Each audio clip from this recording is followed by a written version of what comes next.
नमस्कार, मनी गुरु के इस खास पेशकश में आप सभी का स्वागत है। मैं हूं स्वाति रायना।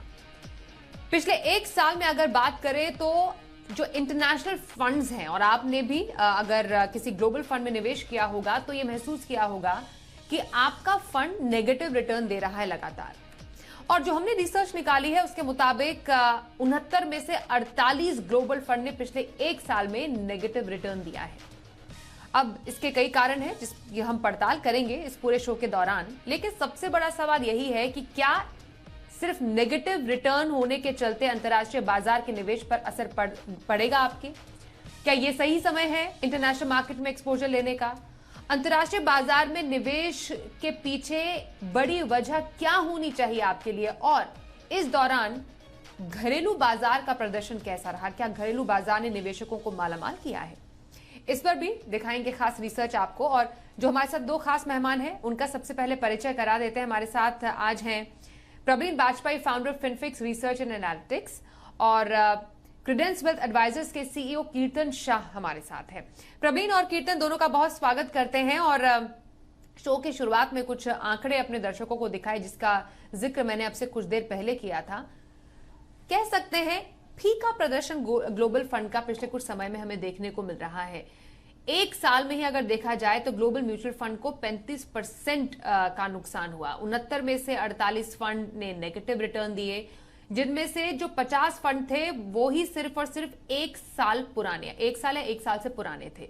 और जो 19 फंड है, जो कंपैरेटिवली नए फंड है, उनका भी पिछले कुछ समय में खराब प्रदर्शन सामने आया है।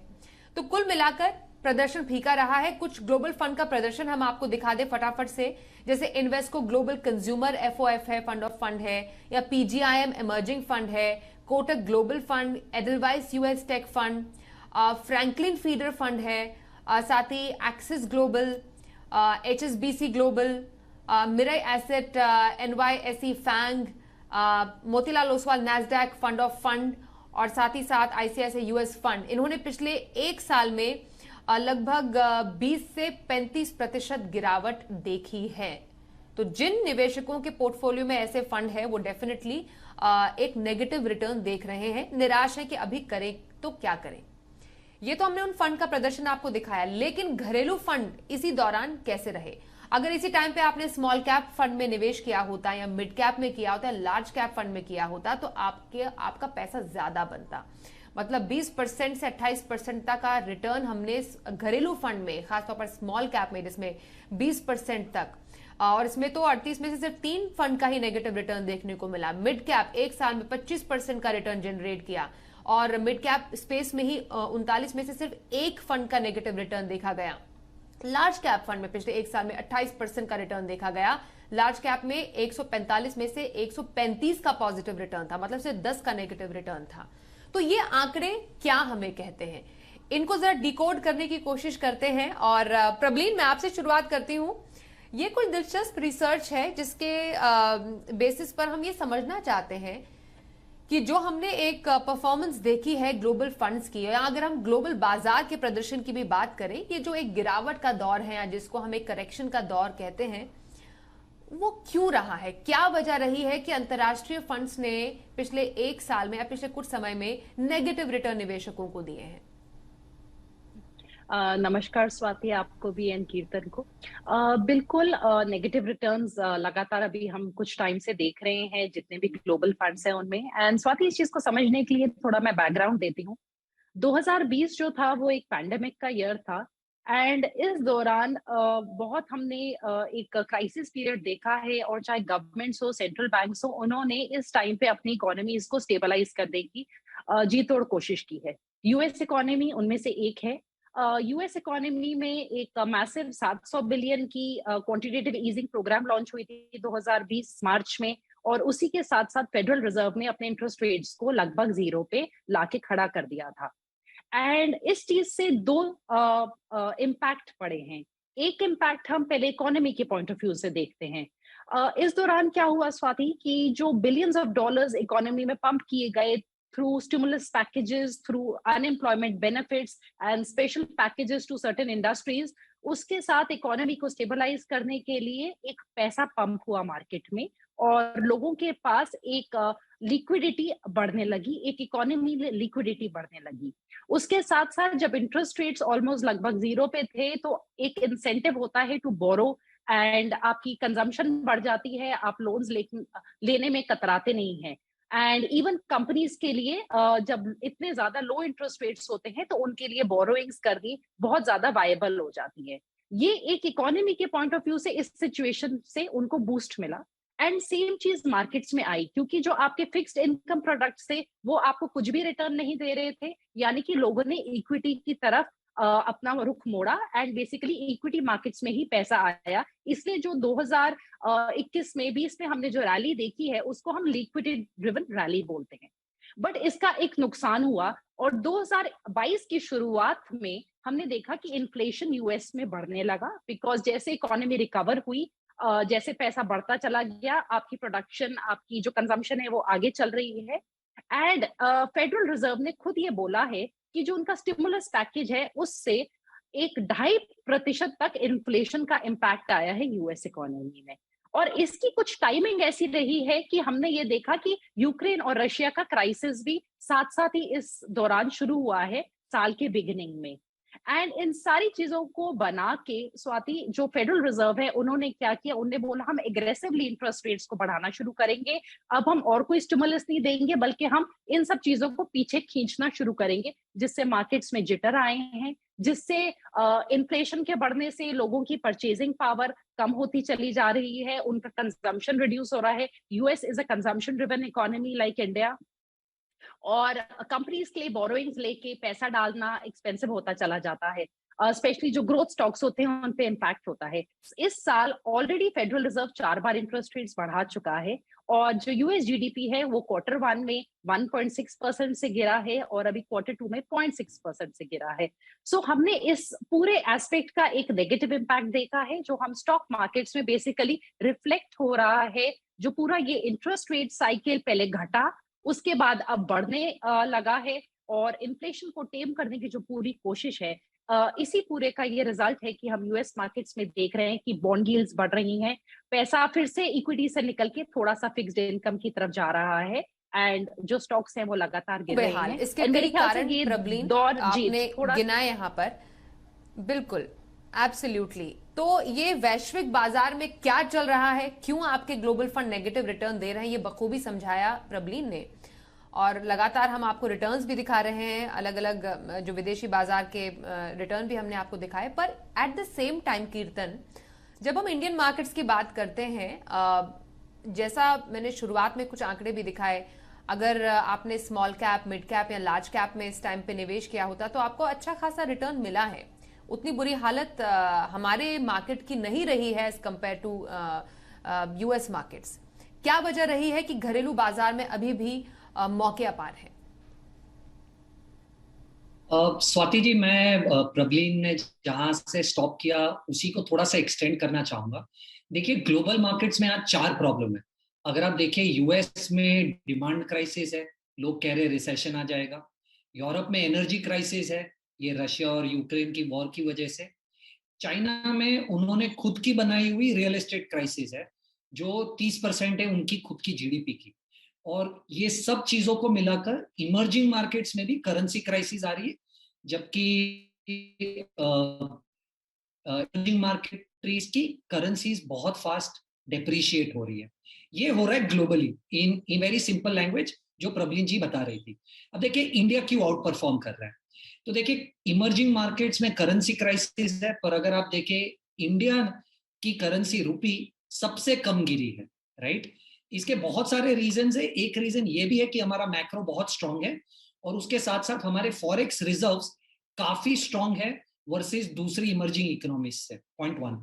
दूसरा, जैसे प्रबलीन जी इन्फ्लेशन के बारे में बात कर रही थी, देखिए आरबीआई तकरीबन इंडिया में 6% इन्फ्लेशन तक कंफर्टेबल है, वो टॉप है। इंडिया का इन्फ्लेशन आज तकरीबन 7% के करीब है, तो ऊपर है। पर अगर आप ग्लोबल मार्केट, जबकि उनका कंफर्ट लेवल 2% इन्फ्लेशन का है, ग्लोबल मार्केट में यूएस और यूरोप में इन्फ्लेशन उनका 9% पे है। तो उस मुकाबले इन्फ्लेशन में भी हम काफी बेहतर है ग्लोबल इकोनॉमी से। अब अगर आप जीडीपी ग्रोथ की बात करें, प्रबलीन जी ने जैसे कहा कि ग्रोथ यूएस में कैसे कम हो रही है, देखिए आप कोई भी बड़ी ब्रोकिंग कंपनी की या रेटिंग एजेंसी की रिसर्च रिपोर्ट पढ़ेंगे तो उसमें एक ही चीज निकल कर सामने आ रही है कि अगले 5 साल शायद इंडिया का जीडीपी ग्रोथ वर्ल्ड में सबसे ज्यादा होगा, राइट। लास्ट मंथ भी जब सर्विसेज, या 2 दिन पहले जब सर्विसेज पीएमआई बाहर आया था, तो हमारा सर्विसेज पीएमआई 57 पे था, जो ये बताता है कि हमारी इकोनॉमी काफी बॉइंट है। अब आप देखिए इन सब चीजों की वजह से इंडिया का मैक्रो काफी स्टेबल लग रहा है ग्लोबल इकोनॉमी से।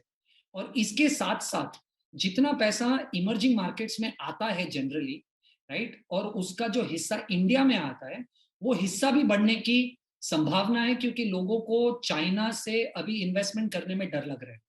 तो ये बहुत सारा जो एलोकेशन चाइना में हो रहा था वो भी एलोकेशन इंडिया में आ रहा है। तो एक तो इंडिया का मैक्रो अच्छा इसलिए पैसा आ रहा है, और दूसरा क्योंकि लोगों को चाइना में कम इन्वेस्ट करने, वो पैसा भी इंडिया में आ रहा है, राइट। तो अगर आप सिर्फ थोड़ा सा एक छोटा सा स्टैटिस्टिक्स देखें, अक्टूबर 2021 से एफआईआईज ने जितना पैसा निकाला था उसका सिर्फ 15% पैसा वापस डाला, और अपना Indian market already life high से 3 या 4% दूर है। तो मुझे ऐसा लग रहा है क्योंकि इंडिया एक बहुत अच्छे स्वीट स्पॉट पे है, डोमेस्टिक फ्लोज तो बहुत स्ट्रांग है म्यूचुअल फंड्स के थ्रू, एसआईपीस के थ्रू, पर ग्लोबल फ्लोज भी, क्योंकि इंडिया का मैक्रो काफी अच्छा है, इंडिया में अट्रैक्ट हो रहा है।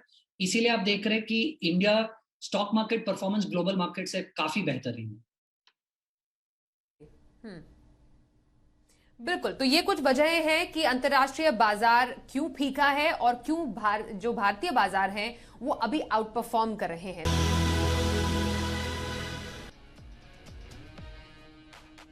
देशी या विदेशी निवेश कहां करें, ये समझना जरूरी है। हमारे साथ प्रवीण वाजपेयी और कीर्तन चाय। प्रवीण, जिससे पहले मैं आगे बढ़ूं, क्योंकि अंतर्राष्ट्रीय बाजार की हम बात कर रहे हैं और यहाँ पर चाइना का जिक्र भी कुछ देर पहले कीर्तन कर रहे थे। जब हम एशियाई बाजारों की भी बात करें, यहां पर किस तरीके का परफॉर्मेंस हम पिछले कुछ सालों में देख पा रहे हैं, यहां पर मौके हैं? स्वाति, जब हम एशियन बाजार की बात करते हैं तो चाइना अलोंग विद जो हांगकांग है एंड ताइवान मेन डेस्टिनेशंस निकल के आती हैं, और इन्हीं 3 डेस्टिनेशंस पे काफी कुछ फंड्स हैं जो इंडिया में एक्सपोजर देते हैं। इन मार्केट्स के एक अलग टाइप के रिस्क निकल के आए हैं। हम ज्यादातर पॉलिटिकल रिस्क, इकोनॉमिक रिस्क की बात करते हैं, पर जो चाइना का अगर हम देखें तो यहाँ पे एक रेगुलेटरी रिस्क निकल के आया है जो 2020 के एंड से शुरू हुआ, और जिसने बहुत डिफरेंट सेक्टर्स जैसे कि internet, property and education sectors पे काफी मैसिव इम्पैक्ट किया है। उन्होंने अपनी कंपनीज पे ही एंटी मोनोपोली लॉज लगाए हैं, नॉन कंप्लायंस के लिए फाइन्स किए हैं, एंटी ट्रस्ट वायलेशंस में अलीबाबा जैसी कंपनीज को फाइन किया है बिलियंस में। तो जो चाइना की मार्केट्स है उन्होंने 2020 में तो ठीक प्रदर्शन दिया है, हैंगसेंग डाउन था।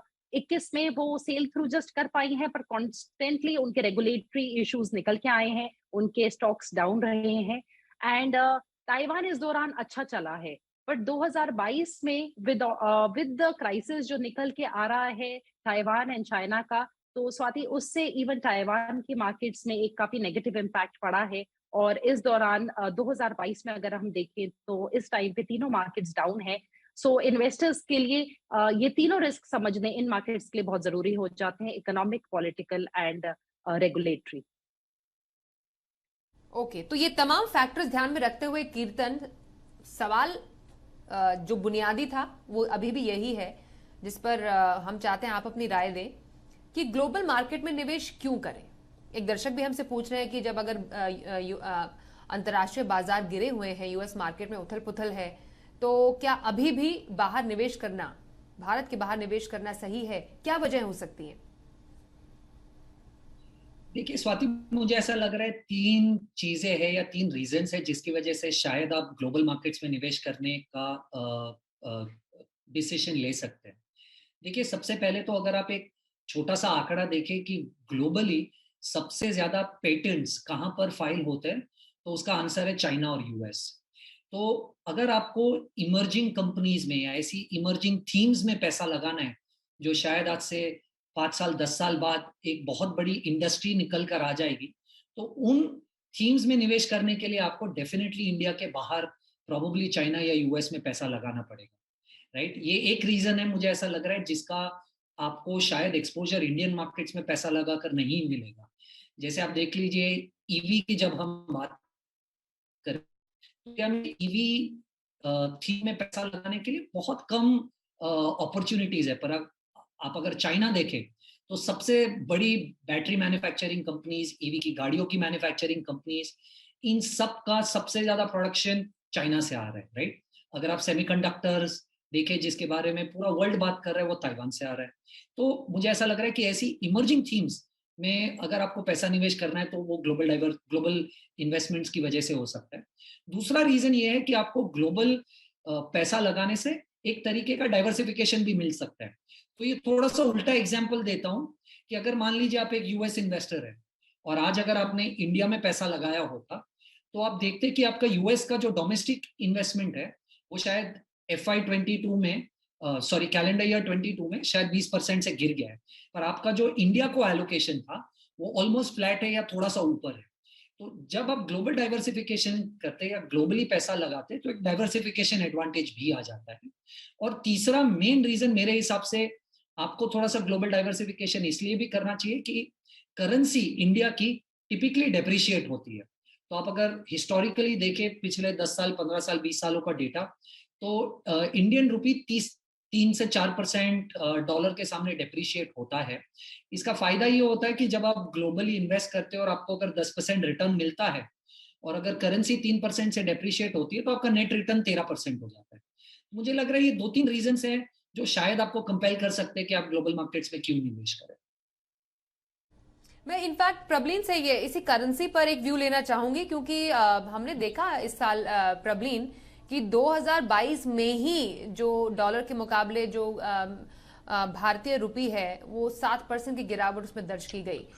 उसको ध्यान में रखते हुए वाजिब सवाल है निवेशकों का कि क्या अंतर्राष्ट्रीय निवेश जारी रखने का ये सही टाइम है? आने वाले टाइम में हो सकता है कि रुपये में और गिरावट देखी जाए। जी स्वाति, देखिए जैसे अभी कीर्तन ने बताया कि हम एक लॉन्ग पीरियड का ही मान के चले जब हमने इन्वेस्टमेंट करनी है, तो एक हमने अगर हम पिछले 10 साल का डेटा देखें तो रुपी ने यूएस डॉलर के अगेंस्ट 50% डेप्रिसिएशन देखी है। और 2010 से अगर हम कैलेंडर ईयर वाइज देखें तो सिर्फ 2010 और 2017 में रुपी अप्रिशिएट हुआ है, लगातार बाकी सारे कैलेंडर ईयर्स में डेप्रिशिएट हुआ है।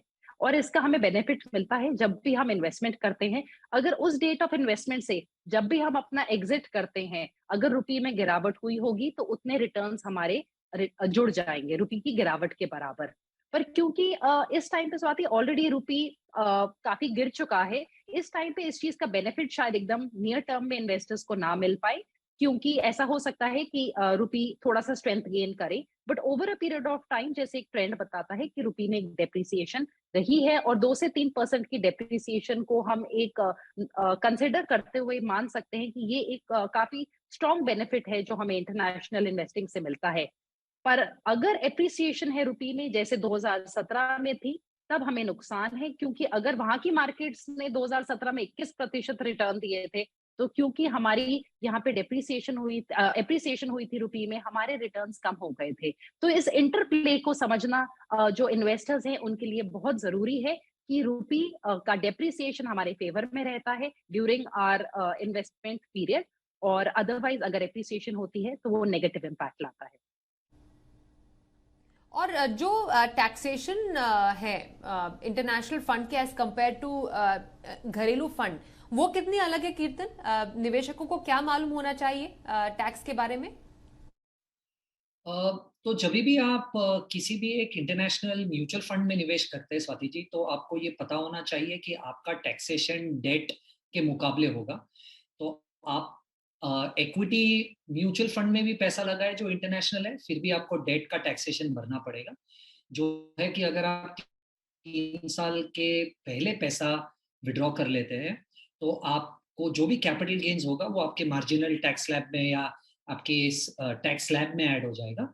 और 3 साल के ऊपर के निवेश वाले कैपिटल गेन्स में आपको 20% टैक्स भरना पड़ेगा।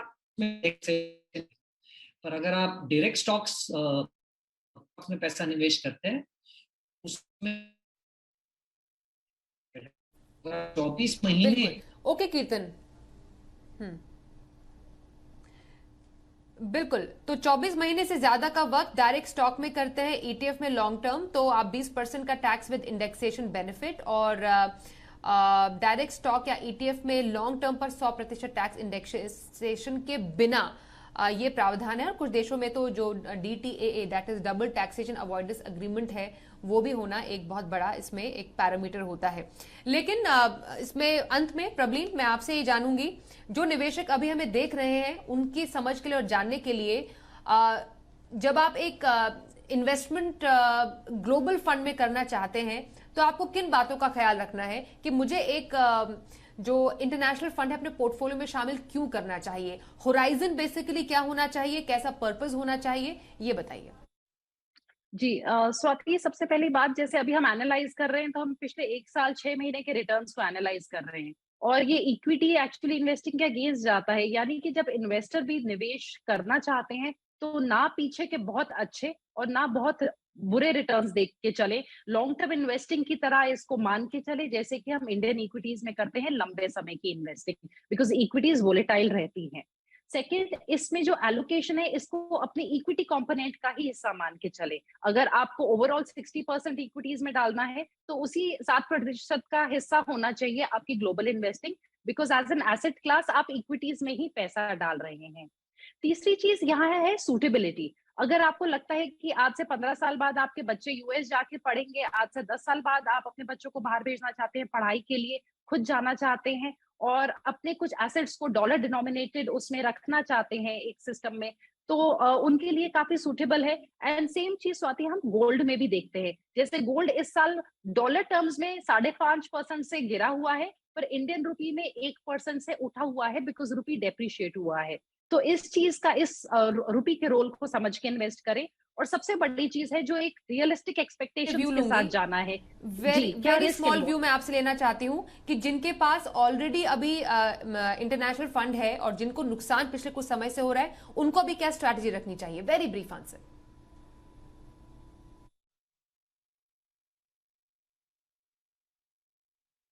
प्रबलीन जी, अच्छा, सॉरी, मेरे लिए ओके।